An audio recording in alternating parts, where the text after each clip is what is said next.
여러분은 무엇이 인간을 가장 행복하게 만든다고 생각하시나요?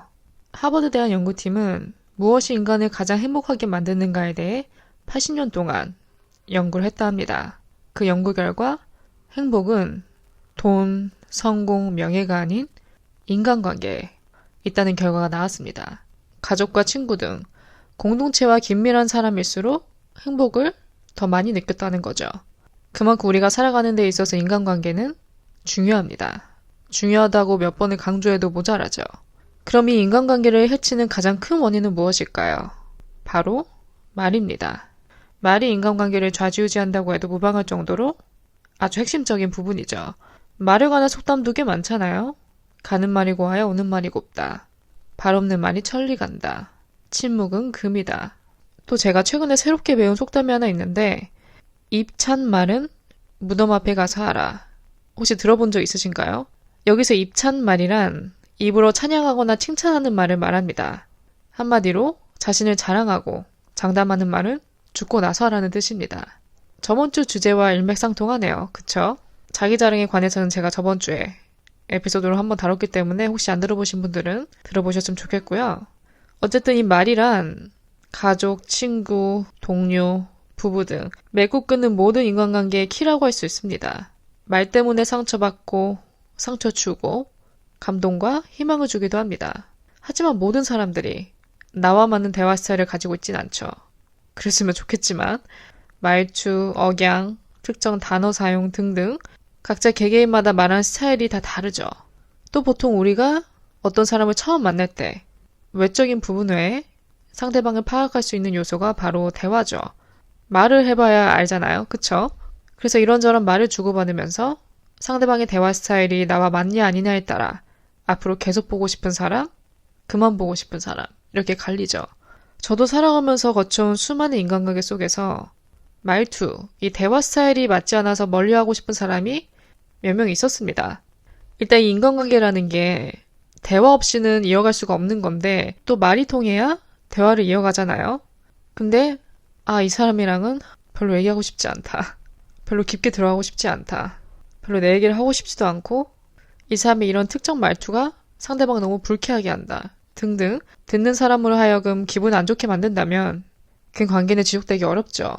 그래서 오늘은 이 말을 주제로 제가 겪었던 최악의 대화 유형 또는 제 주변인들이나 미디어나 여러 사람들이 말하는 경험을 바탕으로 상대방에게 불쾌감을 줄 수 있는 대화법, 말투에는 어떤 것들이 있는지 한번 알아볼 예정이고요.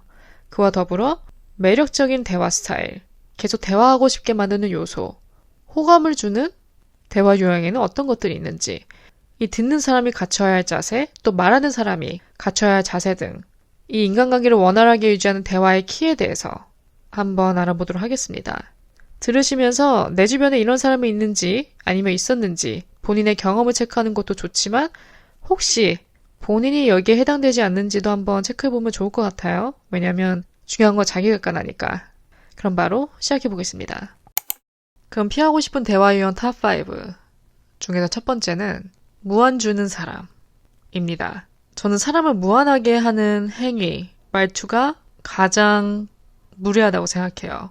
사람을 다그치게 하는 말투, 민망하게 하는 말투, 행위는 근절돼야 합니다. 특히 여러 사람이 몰려있는 곳에서는 더욱더.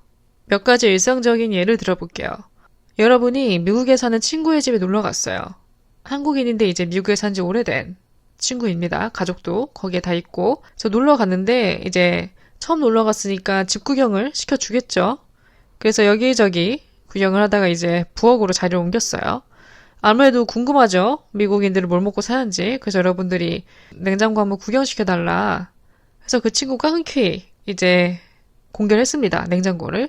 근데 냉장고 열어보니까 한국 음식들이 너무 많은 거예요. 여러분의 예상과 다르게 미국에서 오래 살았으면 미국 그런 그로서리 품목들이 많을 줄 알았는데 생각보다 한식이 대부분을 차지하고 있는 거죠. 그래서 여러분들이 보자마자 한국 음식이 되게 많네 이랬더니 친구가 그냥 한국인이니까 이렇게 받아치는 거죠.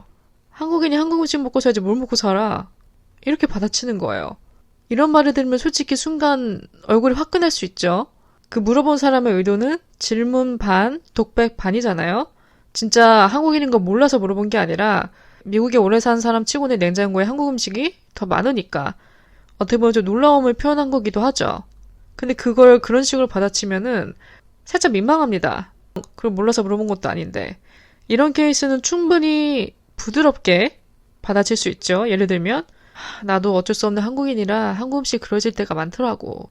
이렇게 충분히 다른 방식으로 다른 스타일로 답변할 수 있는 거죠. 이렇게 둘만 있어도 민망한 경우가 있는데 여기에 이제 여러 사람들이 있다 생각을 해보세요. 상대방을 얼마나 무안하겠습니까? 그 외에 상대방을 좀 무안 줄 수 있는 말투 중 대표적인 게 좀 다그치는 스타일. 그것도 좀 공개적인 자리에서 상대방이 뭘 좀 헤맬 때, 잘 못하고 있을 때 아니 그게 아니라 이렇게 하라고. 아니 이렇게 하면 되지 머리를 좀 써라. 아니 이것도 못하냐? 등등. 상대방을 질책하고 다그치는 행위. 특히 여러 사람들이 둘러싸인 곳에서 이런다면 상처죠. 듣는 사람은. 그리고 그런 것들은 그렇게 쉽게 잊혀지지 않습니다. 평생 남을 수도 있어요. 그래서 이렇게 상대방을 무안하게 하는 말투는 무조건 우리가 삼가해야 합니다.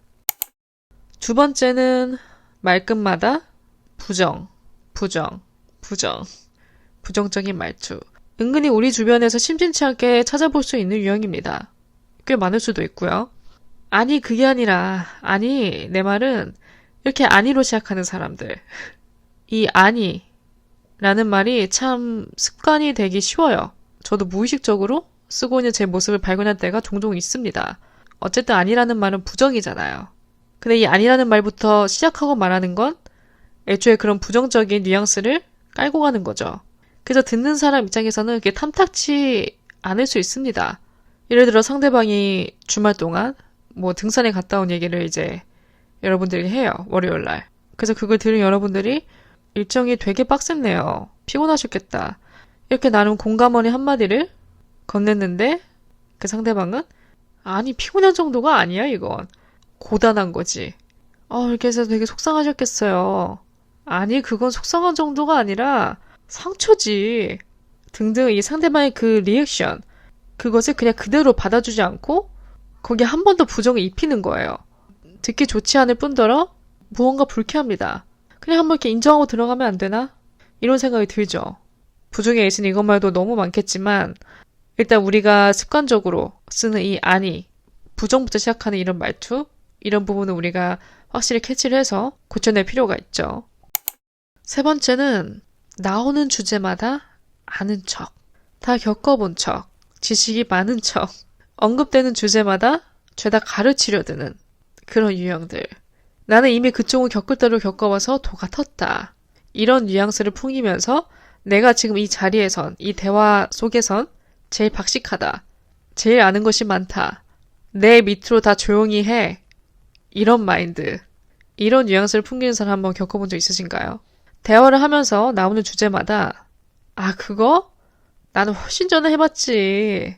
야 내가 그거 해봐서 아는데 그거 할 게 못돼 하지마. 야 내가 그쪽에 꽤 오랫동안 몸담고 있어서 아는 사람은 좀 많은데 어떻게 좀 소개 좀 시켜줄까? 상대방이 경험담을 털어놓는 중간에 꼭 끼어들어서 아는 척을 하는 거죠. 그러면서 약간은 자기 자랑도 포함을 시킵니다. 혹은 또 여러분들이 대화하다가 연예인 누구누구 얘기한다. 그러면 꼭 중간에 끼어들어서 아, 그 영화배우 그 사람? 나 개인적으로 좀 알지. 친분이 좀 있지. 몇 번 사석에서 보기도 했고 사람 괜찮아. 은근한 인맥 자랑. 아시죠? 사람이 아무리 아는 것이 많다 할지라도 상대방이 몰라서 물어보지 않은 이상 먼저 입 밖으로 꺼내는 거는 좀 경솔합니다. 누가 물어보지도 않은 걸 굳이 내 입으로 먼저 꺼내기보다는 일단은 상대방의 말들을 듣다가 들으면서 대화의 흐름을 살피다가 이 부분 내가 좀 한마디 얹어도 되겠다. 그래도 괜찮은 부분이면 한마디 이렇게 거둘 수는 있죠. 참 이 심리라는 게 그렇습니다. 아는 게 많을수록 겪어본 게 많을수록 얘기하고 싶은 게 많죠. 얼마나 입이 근질근질 하겠어요. 하지만 섣부르게 끼어들었다가는 오히려 분위기를 망치는 주범이 될 수도 있습니다. 네 번째는 타인을 깎아내리는 말, 은근히 까내리는 말을 하면서 자신이 그 사람보다 더 위에 있다는 왠지 모를 그런 우월감을 표시하려는 사람들이 있습니다. 이렇게 강한 어조를 쓰는 사람의 심리 속에는 우월감이 감춰져 있어요. 내가 한마디 끼어듦으로써 상대방의 입을 닫게 하는 거죠. 이런 해결을 통해 이 대화의 주도권이 나에게 있다. 왠지 모를 우월의식을 느끼려고 합니다. 내가 한마디 쏘아붙였더니 다들 조용해지네? 아무도 말을 안 하네? 그럼 이 자리에서 내가 갑이구나. 약간 본인이 파워 포지션을 가진 양 우쭐댑니다. 이런 유형은 오히려 사람들을 쫓아내는 대화법이죠. 본인의 자존감이 낮으니까 다른 사람을 깎아내리면서 본인이 우월감을 느끼고 싶은 거예요. 이런 사람들과 대화를 하다 보면 상대방은 좀 주눅들 수 있습니다. 알죠. 속으로는 저 사람의 저런 화법이 문제가 있다는 걸, 고쳐야 된다는 걸 잘 알고 있지만 막상 그걸 지적하지 못하고 그냥 침묵하는 내가, 맞춰주는 내가 좀 답답하게 느껴질 때도 있습니다. 근데 오히려 이런 사람일수록 그냥 살짝 웃으면서 미소 지으면서 그러려니 하는 그런 태도를 보여야 돼요. 뭐 불쾌하다고 나도 감정적으로 맞받아치기보다는 그냥 여유를 가지는 거죠. 우리가 이미 그 뉘앙스는 다 파악하고 있으니까. 그래, 저 사람은 저런 스타일이구나. 저렇게 말하는구나. 앞으로 엮이지 말아야겠다. 그냥 혼자만 이렇게 알아서 판단하고 아, 그래요? 아, 그렇구나. 최소한의 리액션만 해준 다음에 그 상황을 그냥 넘기는 거죠. 마지막은 표정을 언급하고 싶어요. 이 대화에는 말만 포함되는 게 아니라 표정, 제스처, 자세 등 여러 요소들이 결합되어 있습니다. 예를 들어 1대1로 대화하는 자리에서 상대방의 자세가 등 의자에 푹 기대고 이렇게 완전히 풀어진 자세, 그런 자세로 대화에 임하면 약간 거만하다는 느낌이 들겠죠. 그런 느낌이죠. 약간 할 말에서 해봐라 이런 자세. 뭔지 아시나요? 약간 마이너스입니다. 또 대화 중에 핸드폰 하는 사람. 이건 너무 단연해서 언급하고 싶진 않았지만 급한 거면 잠깐 자리를 떠서 빨리 해결하고 오는 게 베스트죠. 우리가 때로는 멀티태스킹이 된다고 착각하는 경우가 있어요. 나는 손은 열심히 타이핑하지만 귀는 열려있다. 귀는 듣고 있다. 그러니까 계속 말해라. 완전 착각입니다. 절대 두 가지 동시에 집중 못해요. 분명히 상대방의 말은 한 귀로 들어왔다, 한 귀로 흘러가겠죠. 그래서 사람이 대화할 때 갖춰야 할 기본적인 자세는 몸을 어느 정도 가까이 붙이고 상대방의 눈을 마주봐야 합니다. 내가 지금 너의 말을 듣고 있다. 잘 듣고 있다는 신호를 줘야 합니다. 거기다가 좀 더 추가를 해보자면 말할 때 너무 짜증 섞지 말고 표정, 특히 인상 쓰는 거 굉장히 좋지 않아 보입니다. 그런 걸 봐야 되는 상대방은 무슨 죄입니까? 그러니까 이 참 대화라는 게 청각적인 부분도 있지만 시각적인 부분도 포함이 되는 것 같아요. 그래서 모든 게 다 융합이 돼야 되는 거죠. 그래서 마지막은 기본적인 자세, 내가 하는 말의 의도와 표정을 일치시키고 상대방의 말을 잘 듣고 있다는 제스처를 주는 그런 눈빛과 자세를 갖추는 것도 중요한 요소 중 하나인 것 같습니다. 그럼 이렇게 유형을 5가지 정도 살펴봤고요. 그 다음은 듣는 사람과 말하는 사람이 갖춰야 할 자세를 각각 알아보도록 할게요. 일단 듣는 사람이 갖춰야 할 자세는 경청과 공감입니다. 사람이 마음이 급해지면, 마음이 조급해지면 자꾸 내 말을 먼저 하고 싶어져요. 상대방이 말하는 중간에 자꾸 말을 끊게 됩니다. 그러면 흐름이 끊기죠. 그리고 상대방도 약간 김 빠집니다. 자꾸 누군가 내 말을 중간중간에 끊는다면. 마음이 조급해질 때면 일단 입을 닫고 듣는 자세부터 시작을 하는 거죠. 한마디 듣고 한마디 말할 거 10마디 듣고 한마디 하는 거예요. 이런 자세는 이제 말 끊기를 방어해주죠. 그 다음은 공감인데요. 공감 굉장히 중요합니다. 저도 계속 연습하고 있는 부분이고요. 상대방이 감정을 헤아리는 공감부터 던지고 시작하는 게 좋은 대화의 흐름을 유지하는 중요한 키인 것 같아요. 예를 들어 상대방이 회사에서 있었던 이런저런 힘든 일들을 여러분들에게 털어놓았어요. 그걸 듣고 나서 여러분이 야, 너만 힘든 거 아니야 그거. 다 힘들어. 다 똑같아. 너만 고생하는 거 아니야. 그럼 어떡하려고? 관두려고? 이런 식으로 대화하는 것과 야, 너 진짜 힘들었겠다. 진짜 속상했겠네. 이렇게 대응하는 사람. 둘 중에 어떤 게 더 듣기 좋나요? 당연히 후자죠. 우리가 일상에서 겪은 이런저런 일들을 왜 남에게 털어놓죠? 공감받고 싶으니까. 문제를 해결해달라고 털어놓는 게 아닙니다. 그저 공감어리 한마디를 원하는 거예요. 그래서 우리가 듣는 입장이라면 상대방의 말에 진위 여부, 결론부터 따지고 들기 전에 공감부터 내뱉고 시작하는 겁니다. 야, 진짜 힘들었겠네. 야, 너 진짜 놀랬겠다. 괜찮아? 등등. 별거 아닌 한마디 같지만 듣는 사람은 왠지 모를 마음의 평안을 느낄 수 있어요. 위로가 될 수 있는 거죠. 아, 그래도 나를 이렇게 이해해주는, 공감해주는 사람이 있구나. 이렇게. 그 다음은 호감을 사는 대화법에는 무엇이 있는지 한번 터치를 해보고 싶어요. 앞서 언급한 공감도 포함이 될 수 있고, 제가 개인적으로 하나 추가하고 싶은 거는 칭찬입니다. 칭찬 활용하기. 사실 저도 칭찬에 좀 인색했어요. 막상 칭찬을 받으면 기분은 너무 좋은데 이걸 상대방이 하려고 하니까 입이 잘 안 떨어지더라고요. 분명히 나는 칭찬해주고 싶은 게 있는데 워낙 이런 걸 잘 안 하다 보니까 뭔가 부끄러운 거예요. 무슨 말인지 아시나요? 저는 이런 칭찬을 외국 사람들 통해서 좀 많이 배웠어요. 여행하거나 이제 왕영수 할 때. 확실히 외국인들이 이 칭찬에서만큼은 마음이 열려 있습니다. 진심이고 아니고를 떠나서 그 칭찬 한마디가 참 사람의 기분을 하루 종일 좋게 만들 수 있어요. 별거 아닌 것 같지만 그 파워가 대단합니다. 그래서 그런 대화 스타일을 보면서 저도 좀 배웠죠. 이 칭찬이란 게 딱히 어려울 게 없더라고요. 그냥 눈에 보이는 이런 사소한 거 하나하나를 집어서 칭찬거리를 만들면 돼요. 뭐 아웃핏 칭찬, 여자라면 뭐 네일 칭찬, 너 네일 바꿨어? 너무 예쁘다. 뭐 친구가 염색을 하고 왔으면 야, 너 그 색깔 진짜 너한테 잘 어울린다. 찰떡이다. 무엇이든 다 될 수 있죠. 저는 칭찬에도 유형이 있다고 생각하는데 저는 좀 디테일 칭찬러입니다. 칭찬을 남발하는 사람은 아니지만 오히려 영혼 없이 아무 칭찬이나 내뱉는 게 아니라 진짜 뚜렷한 변화나 찝어서 칭찬을 해줍니다. 뭐 예를 들어 직장 동료가 이제 헤어스타일 좀 바꾸고 왔어요. 머리에 좀 웨이브를 이렇게 넣고 왔다.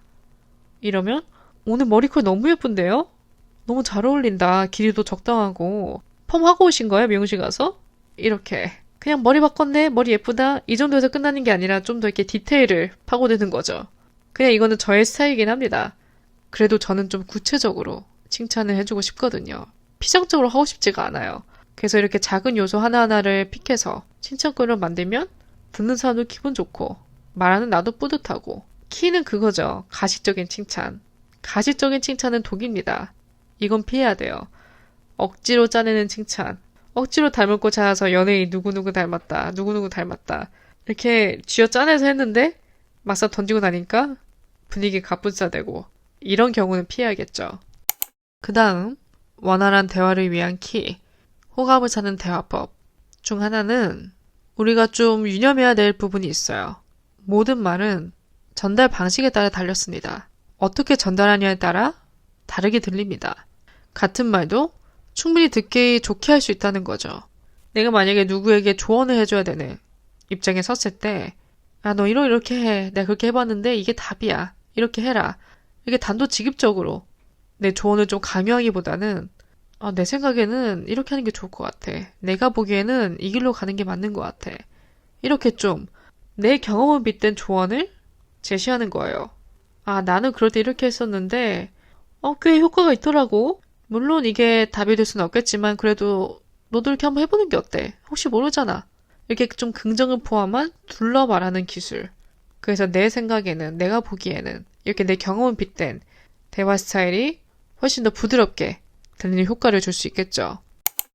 마지막은 적절한 침묵 활용하기. 성숙한 사람은 말이 없답니다. 뭐 이런 대화법, 저런 대화법, 너무 어렵다, 복잡하다. 그러면 일단 말을 아끼는 것부터 시작을 해보는 겁니다. 가만히 있으면 반이라도 간다 하죠. 침묵은 불필요한 언쟁, 화를 모면할 수 있게 해줍니다. 침묵해서 나쁠 건 없어요. 오히려 안 꺼내도 되는 말을 꺼내서 문제지. 그쵸? 그래서 중간중간에 적절한 침묵을 활용하는 거. 차라리 듣는 편에 서는 게 쉬워요. 마음이 가장 편하고요. 안 그런가요? 그래서 저도 듣는 걸 좋아합니다. 상대방의 얘기를. 내가 하는 것보다. 차라리 내가 듣고 리액션 해주는 게 더 편해요, 마음이. 물론 누군가 나에게 뭘 물어본다면 나도 내 얘기를 하겠지만 일단 저는 처음부터 좀 듣는 입장에 서는 게 나를 위해서도 좋은 선택인 것 같고 마음이 더 편하기도 해요. 그래서 침묵 활용하기. 우리가 염두에 두면 좋을 것 같아요. 인생은 말로 시작해서 말로 끝난다고 합니다. 이 말이라는 건 형체가 없죠. 눈에 보이지 않으며 휘발성이 있습니다. 입으로 내뱉는 동시에 사라지죠. 하지만 듣는 사람의 귀엔 영원히 박힐 수 있습니다. 아무리 가까운 사이라고 할지라도 해도 될 말과 안 될 말이 있듯이 이 선을 지키는 것이 정말 중요합니다. 누구나 실수할 수 있죠. 나도 모르게 말이 헛나올 수도 있습니다. 하지만 중요한 건 그런 경험을 통해서 반성하고 앞으로 하지 않는 것, 고쳐나가는 것이 핵심이겠죠. 나한테 듣기 좋은 말은 남한테도 듣기 좋고 내가 듣기 싫은 말은 남도 싫습니다. 우리가 이 말 한마디 한마디를 내뱉기 전에 그걸 듣는 상대방의 기분을 좀 더 헤아린다면, 기분이 어떨지 한 번쯤은 생각하고 내뱉는다면 말로 생기는 오해나 갈등을 어느 정도는 막아줄 수 있다고 생각해요. 참 이 인간관계라는 게 쉬운 부분이 아니라서 까다롭죠. 아마 제일 어려운 부분일 수도 있어요. 인간의 삶에 있어서. 그래도 그중 가장 중요한 건 이 말이라는 생각이 들어서 오늘 한번 이렇게 주제를 삼아봤습니다. 살짝 표면만 다룬 느낌이라 앞으로 다룰 얘기가 더 많을 것 같아요. 또 제가 생각나는 대로 다른 주제로 엮어서 여러분들에게 전달해드리도록 하겠습니다. 오늘도 저희 이야기를 들어주신 모든 분들 진심으로 감사드리고요. 내용이 마음에 드셨다면 좋은 리뷰와 별 5개도 남겨주시면 너무 감사할 것 같아요. 여러분의 리뷰 하나하나가 저에겐 정말 큰 동기부여가 됩니다. 항상 감사드리고요. 저도 다음 에피소드로 찾아뵙겠습니다.